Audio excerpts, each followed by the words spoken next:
अब लगता है कि इस देश में कोई काम बचा ही नहीं है, बस पीछे लग जाओ, नारियों को लगाकर आसमान में खड़ा कर दो। पागल हो गया है देश क्या? ये कानून पागल हो गया है क्या? वो 498A जो है इतना हॉरंडस एंड एट्रोसियस कि वो जज कह रही है कि नहीं जी हमने नहीं मांगा। ये तो आदत बन गई, आदतन अपराधी है। आप कहीं भी कोर्ट में जाओ लोअर कोर्ट में, आपको डेट नहीं मिलेगा बिकॉज विदाउट आप 100 रुपया 500 रुपया जब तक पेशकार को नहीं देते हो आपको डेट नहीं मिलता है। ये हत्या है जो सिस्टम ने करी, उसकी बीवी ने करी और सोसाइटी ने करी। अबेटमेंट है, बिल्कुल उत्साया गया है सुसाइड के लिए। 498A का दुरुपयोग हो रहा है। महिलाएं जो खासकर पढ़ी लिखी हैं वो इसको दुरुपयोग कर रही हैं, सारे इन लॉज को भी लपेट देती हैं और अनाप शनाप जो है कंपनसेशन मांग रही हैं। वहाँ जज हंस रही है, हाँ, और उसके बाद जो है ये मजे ले रही है। 99% महिलाएं जो है एट्रोसिटी और जो ये केस फाइल करती है 498 है, उनका सीधा टारगेट रहता है कि पूरे परिवार को फंसाओ और उनसे एक्सटॉर्शन करो मनी का, और एक्स्ट्रा मैरिटल रिलेशन वो रखती हैं दूसरे के साथ। बीवी को पता भी नहीं होगा क्योंकि ये तो वकील लोग करते हैं ना ये सब काम, तो वो फाइल करते हैं। अब वो बोलेंगे कि भाई ये करना है तो वो यही करेंगी। अब उनको क्या है, उनको तो सहमति बस साइन करने हैं, उनको ये भी नहीं पता होता हम साइन किस चीज़ पे कर रहे हैं। क्यों जी भाई साहब, पत्नी को पता नहीं था क्या? ये तो पता था कि 3 करोड़ रुपए लेने हैं, ये तो पता था कि 40,000 रुपए महीने का मेंटेनेंस लेना है, ये तो पता था कि बच्चों की फीस के लिए 2 से 3 लाख रुपए पर मंथ लेने हैं, लेकिन पत्नी को ये नहीं पता था कि झूठा केस भी लगाना है। देखिए, झूठा केस जो है लोग इसलिए लगाते हैं क्योंकि उनका केस शुरू हो सके। क्या सही है क्या नहीं है तो ट्रायल का पार्ट होता है। पहले आप अपना केस तो वहाँ पे स्टार्ट करेंगे। तो ये पत्नी को क्या पता है क्या नहीं पता है ये तो बात की बात आती है। पहले वकील को क्या पता है ये उनके ऊपर रहता है कि हम कौन से मीडियम को यूज़ करके हम सामने वाले से अपने जो इंटरेस्ट को मीट कर पाएँ। तो कुछ हद तक हम एडमिट करते हैं कि ये सिस्टम की गलती है क्योंकि हम सेंसिटाइज नहीं है पुरुषों के लिए, हम सिर्फ फीमेल के लिए सेंसिटाइज हैं कि हाँ वही विक्टिम हो सकती है, वही उसी के ऊपर ही वायलेंस होता है। पुरुषों के ऊपर वो कभी विक्टिम ही नहीं हो सकते, उसके ऊपर कोई वायलेंस नहीं होता। नमस्कार सर, जिस तरीके से आपने अतुल सुभाष का केस देखा, क्या लगता है कि क्या होना चाहिए? देखिए, मैं इस इशू को मल्टीपल एंगल से देख रहा हूँ। ये जो प्रॉब्लम है ये एक प्रॉब्लम नहीं है, सोशल प्रॉब्लम है, जुडिशल प्रॉब्लम है और at the same time legal reforms की भी प्रॉब्लम है। क्योंकि अगर हम देखें इस केस में सुसाइड जो हुआ, जो इन्होंने नाम दिया who is a deceased Atul ji, तो उन्होंने जज साहब का भी नाम लिया, वाइफ का भी नाम लिया और रिलेटिव्स का भी नाम लिया। द प्रॉब्लम इज़ जो लीगल फ्रंट पे जो हमारे ये मैरिटल लॉज है वो टिल्टेड है, बायस्ड है। मर्द के हक में तो है नहीं ज़्यादा, जैसे डोमेस्टिक वायलेंस, क्रुएलिटी आप साफ देखेंगे जो आपको जाहिर हो रहा है वहाँ पे। These laws are tilted in favour of women only. तो यहाँ पे बायसनेस है, जुडिशल लीगल रिफॉर्म्स की ज़रूरत है। और जहाँ तक जो इन्होंने नाम लिया है जज साहिबा का, हु इज़ अ सिटिंग जज, तो उनकी प्रोटेक्शन है।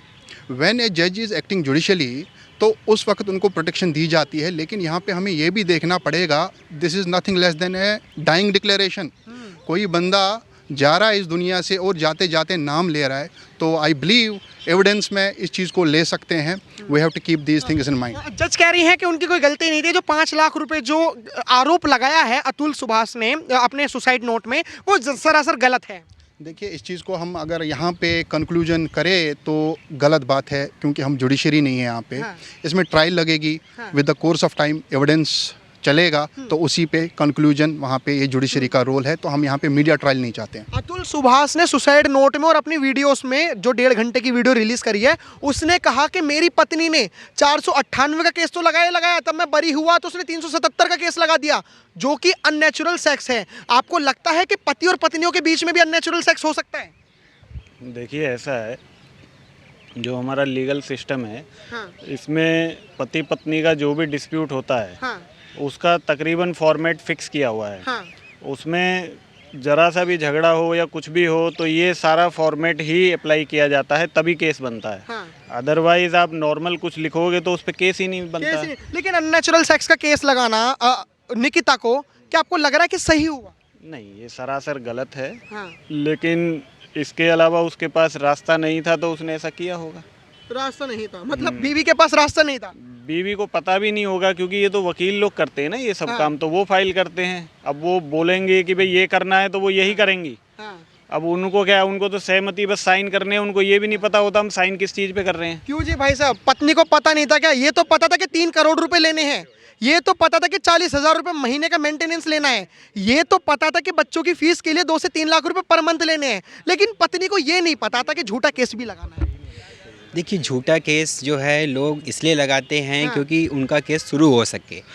क्या सही है क्या नहीं है तो ट्रायल का पार्ट होता है। पहले आप अपना केस तो वहाँ पे स्टार्ट करेंगे।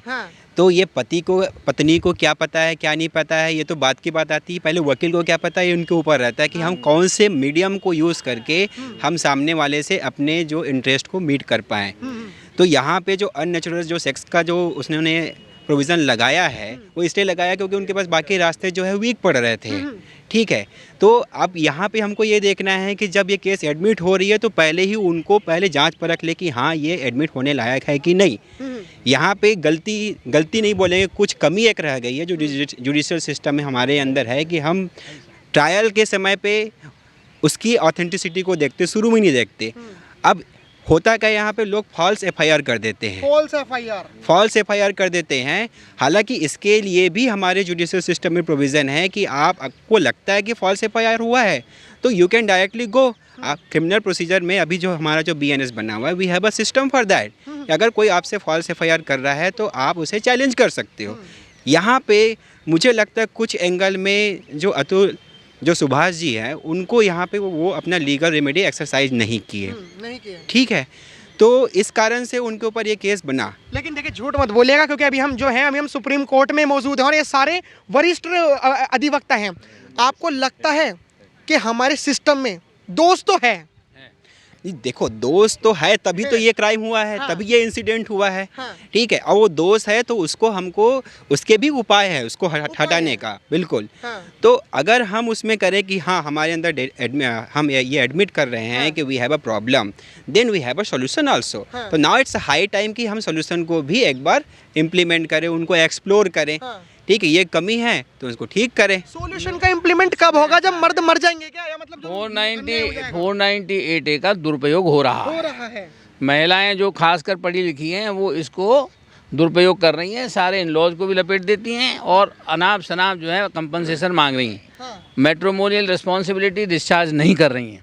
अगर मैट्रिमोनियल रिस्पॉन्सिबिलिटी जैसे हिंदू मैरिज एक्ट में मैरिज इज सेक्रामेंट, उसमें उनकी जिम्मेदारी है, घर की बात देखें, बच्चों को देखें, उनको देखने की जिम्मेदारी तो है नहीं। उनको सिर्फ कंपनसेशन चाहिए। 2 करोड़ 1 करोड़ 3 करोड़ कहाँ से लाएगा आदमी?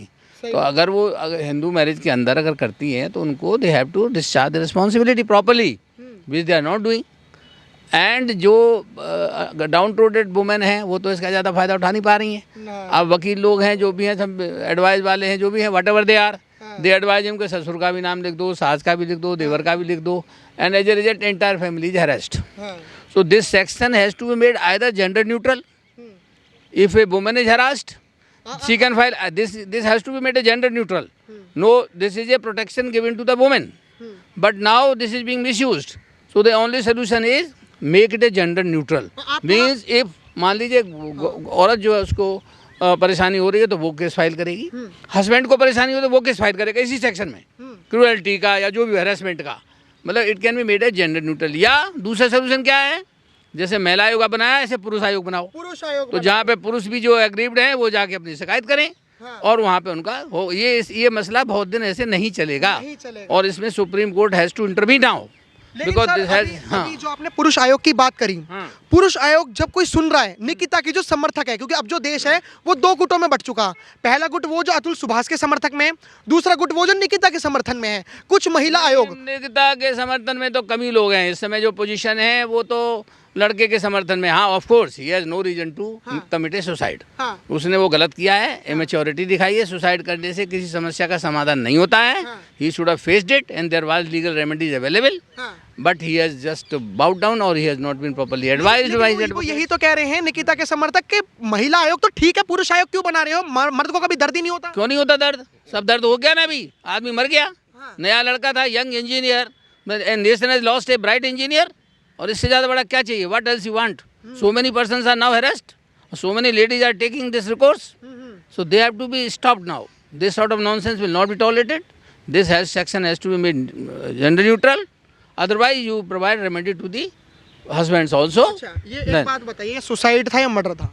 This I cannot say what is bad, but it appears a suicide. Clear on the face of it, he says the judgment is due, the न्याय तो अभी due है, justice is due.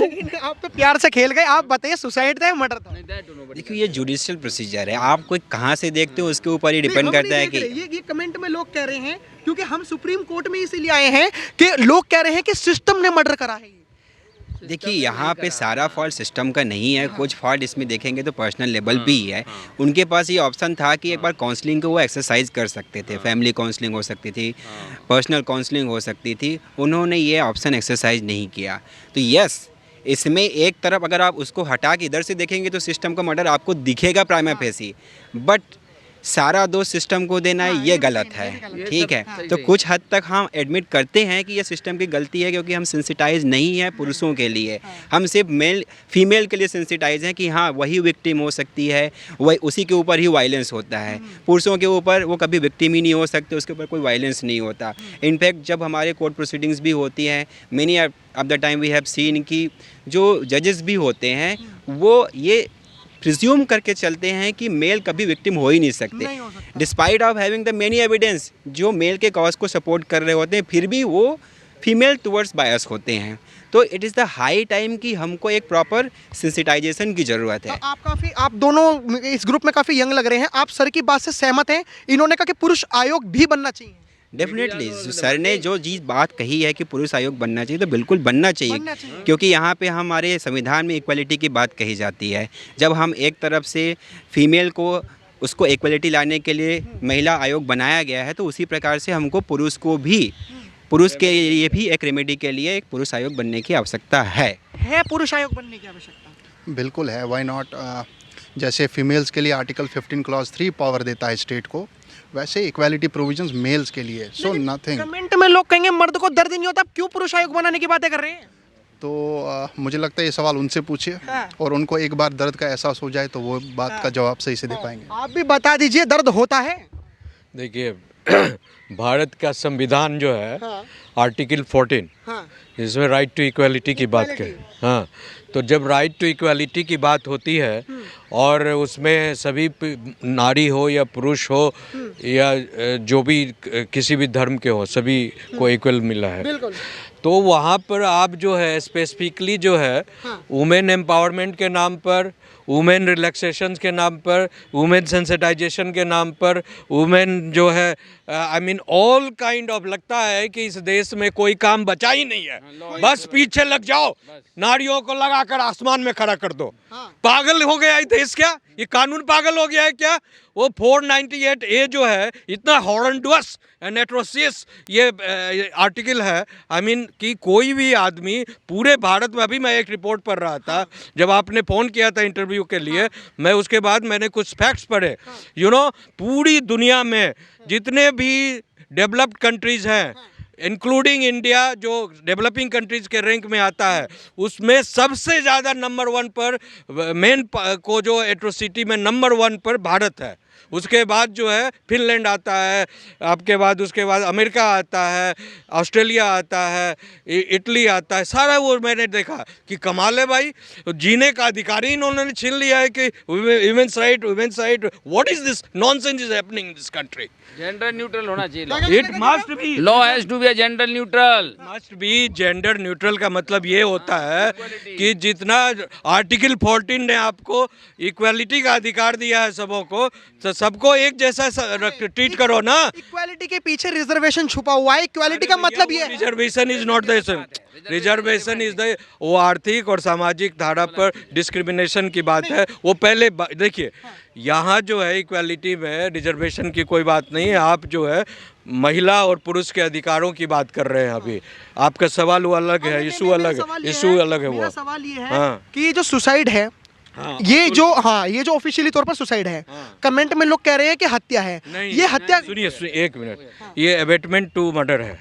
आपने उसको उकसाया, आपने जो जज के सामने आपने एक सवाल पूछा इसके पहले कि जज के सामने जज ने 5 लाख रुपया मांगा और ये उन्होंने वीडियो रिकॉर्डिंग और उन्होंने अपने स्टेटमेंट ऑफ फैक्ट्स एविडेंस में छोड़ा है। अब सवाल है कि वो जज कह रही है कि नहीं जी हमने नहीं मांगा। ये तो आदत बन गई, आदतन अपराधी है। आप कहीं भी कोर्ट में जाओ लोअर कोर्ट में, आपको डेट नहीं मिलेगा विदाउट आप 100 रुपया 500 रुपया जब तक पेशकार को नहीं देते हो आपको डेट नहीं मिलता है।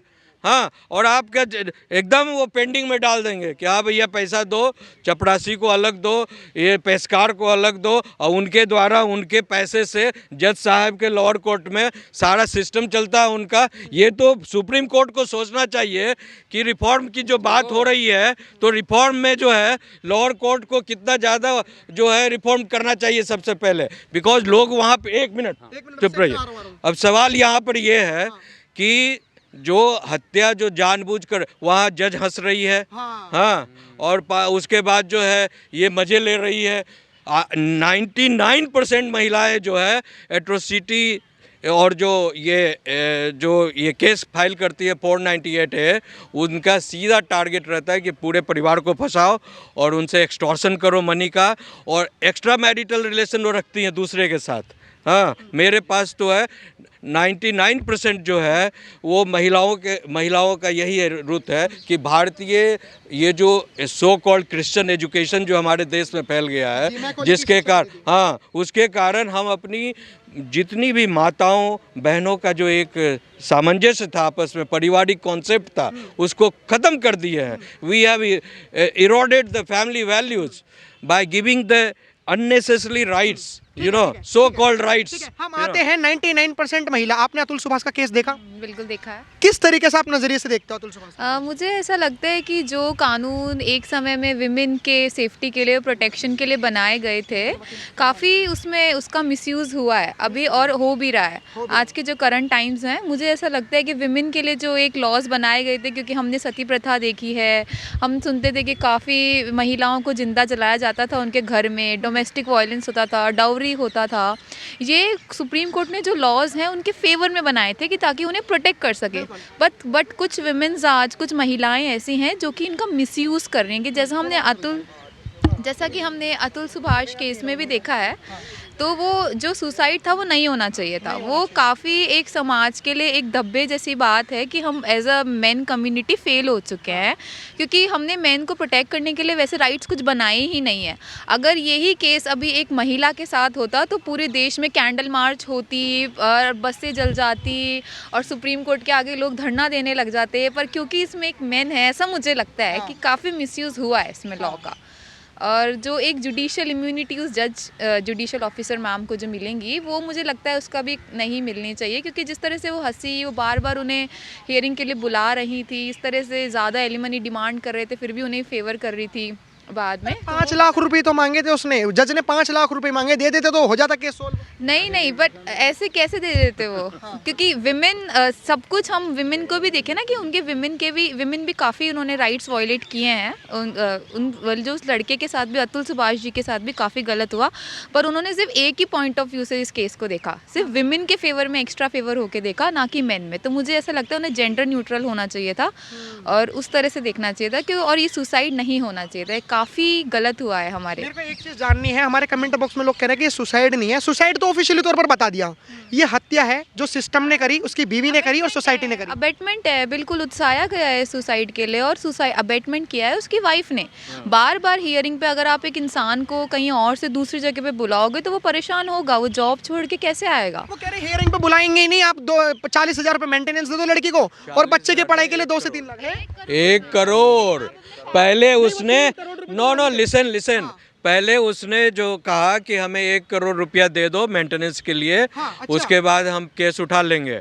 उसके बाद देखा कि जज उसका साथ दे रही है, हाँ, तो वो कहने लगी कि हमें 3 करोड़ रुपया चाहिए। तो उसने कहा कि मेरे पास तो जज के सामने चैम्बर में बात हो रही है, तो वो जज कह रही है कि 3 करोड़ इसलिए मांग रही है, तुम्हारे पास 3 करोड़ होगा ना, दे दो। तो अब लीजिए, हंस भी रही है, पैसे देने के लिए कह रही है। यानी आप ज़िंदगी में किसी महिला से शादी कर लें परिवार बसाने के लिए, और दुनिया में मतलब एक पूरी दुनिया इस ढंग से चल रही है, तो आप मतलब ऐसा सिस्टम बन गया है कि लोग शादी करना, जैसे यूरोप में हो गया है, कोई शादी करना ही नहीं चाहता है जब से ये प्रॉब्लम हुआ है। आप, मैंने अभी थोड़ी देर पहले बताया आपको कि वीमेन का जो बिहेवियर जो हो गया है, इतना हॉरेंडस और इतना एट्रोसिटी के कारण पूरे यूरोप में, अमेरिका में चले जाओ, जर्मनी चले जाओ, आप इटली चले जाओ, आप फ्रांस चले जाओ, ये सारे लोग शादी करना बंद कर दिए हैं। बिकॉज शादी का जो एक सैक्रोसेंक्ट इंस्टीट्यूशन है ना भाई, आप एक अच्छा जीवन जीने के लिए बात कर रहे हैं, सबको जीवन में एक पारिवारिक इंस्टीट्यूशन को लेकर आगे बढ़ना चाहते हैं, उसको एक कानून बनाकर आपने उसको ख़त्म कर दिया, इंस्टीट्यूशन को ही ख़त्म कर दिया, बर्बाद कर दिया इस कानून ने। आपने देखा कि जिस तरीके से जो सुप्रीम कोर्ट के अधिवक्ता थे, उन्होंने अपनी बातें बखूबी रखी और उन्होंने बताया कि किस तरीके से ये जो चीज़ें हैं ये चली। फिलहाल ऐसी जुड़ी खबरों के लिए देखते रहे खबरें भारत। धन्यवाद। जय हिंद।